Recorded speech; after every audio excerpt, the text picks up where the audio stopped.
Let's talk about something that I knew wasn't going to happen, and that's the Phoenix Suns being good after trading away all their young assets for Kevin Durant and Bradley Beal.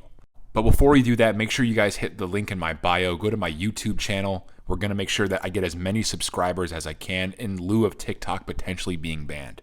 I started my YouTube page before I had my TikTok page. You can go on there and see a lot of my different movie breakdowns, NBA breakdowns.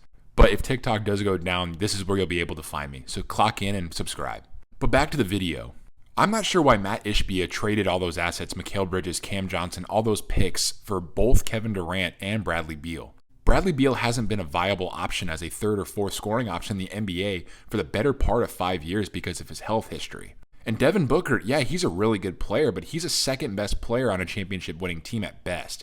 And Kevin Durant, he's still one of the all-time greatest scorers, but because he tore his Achilles, 5-6 years ago, he's just never going to be able to play in at least 70 to 80% of games in an NBA season. And you're going to need him for those games, especially when you have this much of your payroll dedicated to these three guys. They have the highest payroll in the NBA this season, $220 million plus $188 million in luxury tax, which is outrageous. And they're 15 and 17, the 11 seed in the Western Conference. But apparently all that was Frank Vogel's fault last year, right? When they couldn't make it. So Mike Budenholzer's the coach now. What is the excuse? The excuse is the roster isn't good enough. You can't bank on all three of these guys being healthy. They're three players that do not remain healthy. So what's probably going to happen is Mat Ishbia is going to panic yet again and trade a couple of these guys to get even more old players. It's just a mess. If I'm a Phoenix Suns fan, I'm sick to my stomach. You guys were in the finals in 2021. You had a real opportunity to grow with the young pieces that you had.